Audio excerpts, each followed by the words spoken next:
morning mga kabaro. So, lagyan natin ng yung strap natin. Lagyan natin ng payo para ang isda sisilong sila dito. Para marami mahuli.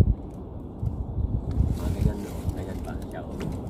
Tapos ang huli nandito. Tingnan nyo.